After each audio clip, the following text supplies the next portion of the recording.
The information that I am about to relay to you is the most grave that I have ever reported in my 21 years on air. It is so Armageddon in nature that I find it hard to believe this is actually happening in the year 2016. The United States, hijacked by globalist forces, has openly in the last week declared de facto war against Russia. Why don't we send a message out to Putin? We're sending a message. The United States military will stop you, and we will beat you harder than you've ever been beaten before. Russia's hacked into a lot of things. China's hacked into a lot of things. Russia even hacked into the Democratic National Committee. We will be ready with serious political, economic, and military responses. The message will be sent at the time he'll know it, and it'll be at the time of our choosing and under the circumstances that have the greatest impact. Right now, Senator, for us to control all of the airspace in Syria would require us to go to war against Syria and Russia. I think it would be great if we got along with Russia, because we could fight ISIS together, as an example. We could slide into nuclear war very quickly from her declared policy in Syria. So I won't sleep well at night if Donald Trump is elected, but I sure won't sleep well at night if Hillary Clinton is elected. Future high-end war between nation states of great powers, very highly lethal, unlike anything our Army has experienced, at least since World War II. So a message is going to be sent. Will the public know it? I hope not.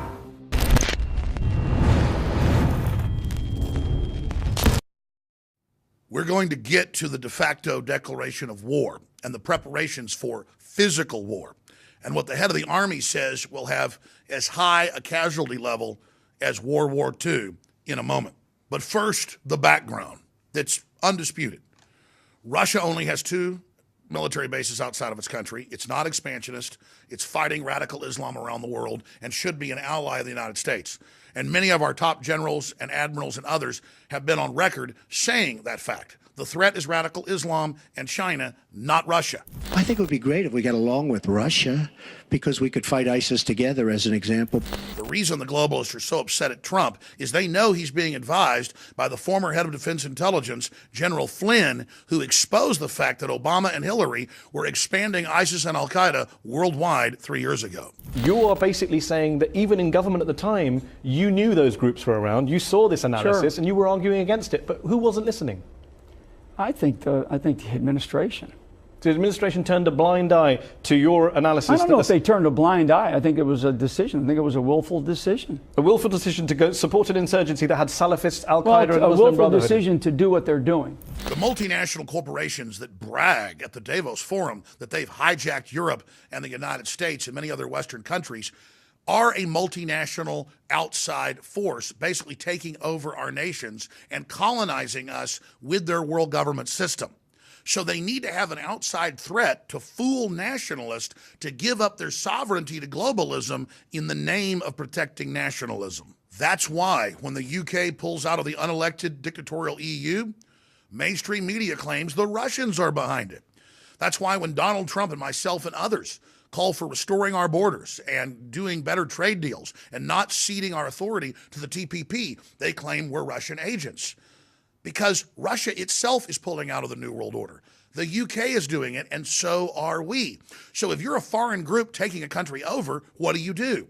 You start pointing fingers at the patriots internally who are trying to save the country and claim they're foreign Ruski agents. By midsummer, we had seen WikiLeaks, DC Leaks, and other organizations dump hundreds of thousands of pages of hacked emails on the web showing the organized crime operation going on between the Democrats, the mainstream media, and the foreign banks that literally own and control them. So to divert the public from the crimes they'd committed, they doubled down and said, see, the Russians are involved in taking over our elections and manipulating things, but they showed no evidence. By late August, Hillary Clinton was 10 to 15 points in national polls behind Donald Trump. They were panicking. I began to see rumblings from the UN and the EU that they were going to send 10 times the number of observers they normally would to oversee our elections. That's why I went on air and said we need to look at the attempt by Hillary to steal this election. She stole the nomination from Bernie Sanders. The sky's the limit. Obama came out 2 weeks later and basically said I was crazy. Election fraud didn't exist. Then, 2 weeks after that, they announced that they were going to federalize the elections to keep them safe from right-wingers and the Russians. Then, on September 1st, Democratic Party nominee goes on national television and says that if we think Russia has launched any type of cyber attack on the U.S., that we'll launch a cyber attack on them and maybe even use physical military force. You've seen reports. Russia's hacked into a lot of things. China's hacked into a lot of things. Russia even hacked into the Democratic National Committee. Maybe even some state election systems. So we've got to step up our game. Make sure we are well defended and able to take the fight to those who go after us. As president, I will make it clear that the United States will treat cyber attacks just like any other attack. We will be ready with serious political, economic, and military responses. On cue for the next month, the leading story every night is that Russia is taking over the elections, that Russia has spies everywhere, and that Donald Trump works for them. Then, on October 7th, the director of national intelligence, getting his information from the CIA, comes out and says, we know it's the Russians. They have cyber attacked us officially, but gave no evidence. Then a week later, Vice President Joe Biden, in mafioso style, goes on Meet the Press and tells Russia, we're going to send you a message with a massive cyber attack. We've got incredible capabilities. We're going to show you. Why haven't we sent a message yet to Putin? We're sending a message. We have the capacity to do it, and the message will be sent. He'll know it, and it'll be at the time of our choosing, and under the circumstances that have the greatest impact. The capacity to fundamentally alter the election is not what people think, and I tell you what, to the extent that they do, we will be proportional in what we do, and. So a message is going to be sent. Will the public know it? I hope not. And this is where the critical, bureaucratic declaration of war outside of Congress's authority comes in.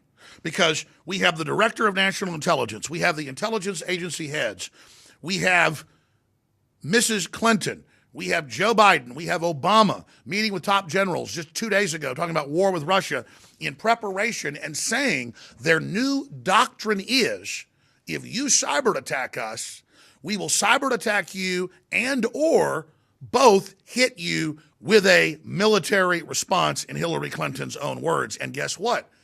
That's the new NATO doctrine they announced a month ago, that they may hit Russia first, or if any cyber attacks, any hacking of any type come from the massive country of Russia, that they will take that as an act of war. From any angle you look at, we are now officially at war with Russia, and this is surpassing anything that ever happened in the Cold War, according to even mainline analysts. And we have proxy wars on the border of Russia in Ukraine and in Russia's backyard in Syria. And we have top generals in Congress, like the chairman of the Joint Chiefs, Dunford, saying, look, you're asking me to put up a no-fly zone and shoot down Russian aircraft. They're going to attack us back. That is an act of war. Right now, Senator, for us to control all of the airspace in Syria would require us to go to war against Syria and Russia. In summation, why is all of this happening? Well, about a week ago, General Milley, the head of the Army, explained why. If you try to have the Brexit, or if Russia tries to pull out of the New World Order, or if patriots worldwide support the collapse of the EU because it's unelected, our military, working for the globalist, will hit you harder than you've ever been hit before. That's the message. And Russia is being scapegoated for the unraveling of the New World Order and world government. The United States military, despite all our challenges, despite our op-tempo, despite everything we've been doing, will stop you and we will beat you harder than you've ever been beaten before. Make no mistake about that. Other countries, Russia, China, Iran, and North Korea, went to school on us. They closely watched how we fought in '91 and '03. They studied our doctrine, our tactics, our equipment, our organization, our training, and our leadership. And in turn, they revised their own doctrines, and they are rapidly modernizing their militaries today to avoid our strengths in hopes of defeating us at some point in the future. First, not surprisingly, is that it will be highly lethal, very highly lethal, unlike anything our Army has experienced, at least since World War II. The world is in global turmoil. Major banks are going under on a routine basis. The biggest bank in Germany, Deutsche Bank, is teetering on the edge of collapse and will make Lehman Brothers look tame in comparison. And historically, when major collapses begin to happen, countries and empires tend to start wars as a political distraction so they can blame the international financial crises on the war itself and not on their own failed policies. And of course, they want to influence the election here. Every globalist publication, from the Washington Post to the Financial Times of London to The Economist, admits that with Brexit pulling out of the euro and with Russia pulling out of globalism, what's happening here with nationalism and Trump, they're on their last legs and they've got to prop Hillary up. She is their Stalingrad. She is their Waterloo. If she falls there, they believe in their own words, their whole system will completely unravel. Well, I got news for them. It's already unraveling. But they believe that if they can trick Russia into a physical war or cyber attack Russia and get Russia to respond back, they can then pull false flags during the election and use that as an excuse to blame Russia for any election problems. Then Homeland Security has to come in to federalize it further to protect the vote. The good news is, across the political spectrum, the intelligentsia is really waking up to the fact that we have a very dangerous criminal group in control of our country that wants to stay in control and who might even start a nuclear war to do so. And that's why the head of the Green Party and others have come out and said that Hillary Clinton is much more dangerous than Donald Trump because she says that she wants a war with Russia, she wants a war with Iran and others. Under Hillary Clinton, we could slide into nuclear war very quickly from her declared policy in Syria. So I won't sleep well at night if Donald Trump is elected, but I sure won't sleep well at night if Hillary Clinton is elected. The ball is now in your court. History is repeating itself in a very, very dangerous fashion. The criminal elements that have hijacked our country are trying to start physical wars with Russia and others. They're opening our borders up, bringing in jihadis here to destabilize things as well. They're taking over our election processes to, quote, protect it from the Russians, even as they announce they're going to launch a massive cyber attack against Russia in retaliation for something they can't even prove Russia did. Ladies and gentlemen, this is a critical time, probably one of the most critical times in all of human history and development. It's now time to hit a knee and start asking God to basically open more people's eyes up and that we would have peace on this planet and not thermonuclear war. The people are ready to be awakened.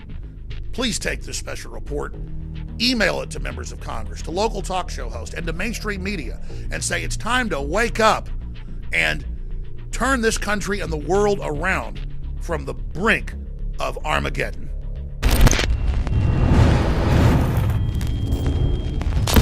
Look, I'm not going to sit here and say, see, I told you so, that communist Chinese-style net censorship was coming to the web, because it's already here. It's being announced. The way you keep the internet open and free is you get involved more than ever. Go to Infowars.com/app. A new battleship in the fight. Infowars Live, available right now. We're looking for a crew to man it. You gonna sit down and play games and be a trendy? Or are you gonna be part of history? Don't sit by and let the internet and free speech be stolen from you. Take action.